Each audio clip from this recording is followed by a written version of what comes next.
The call came to Councilman Sam DeMarco 2 weeks ago. He says a constituent told him she wasn't allowed to move into a senior high-rise because rooms were being held for the county executive's new initiative. I just became concerned about the potential of us taking and putting homeless people in, housing them with our seniors.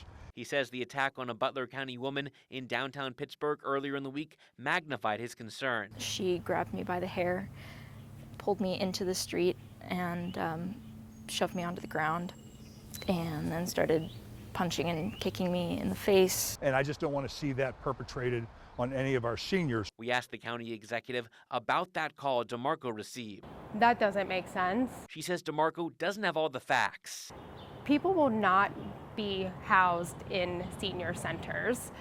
What we are talking about is purchasing abandoned motels, hotels, senior centers, rectories, and turning them into deeply affordable housing units. That's an idea that I could support if they were taking and buying like a former nursing home or an old hotel, someplace where the county would be able to take and bring services to those folks. He wants to make sure people like the woman who attacked Sophia Mansing don't end up among people who don't face similar issues. Innamorato says their program accounts for how some people require specialized living communities and resources. In tweeting about his concerns, DeMarco wrote, quote, 75% of the homeless in our streets suffer from drug and alcohol addiction or mental illness. The rhetoric that Councilmember DeMarco is putting out is actively harming our unhoused neighbors. It's actively harming senior citizens because it's spreading misinformation and it's not rooted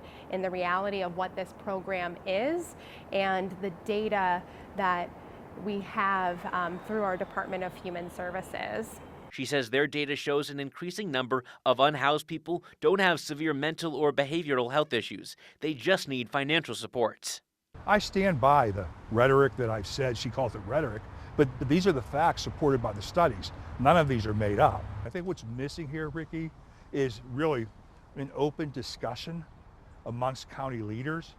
This was developed by the county executive. There was no input or no talk with county council. Everything that I have as far as knowledge today comes from media reports. We have, we sent out a press release and a summary of the program to all of our elected officials. Did you not receive that press release?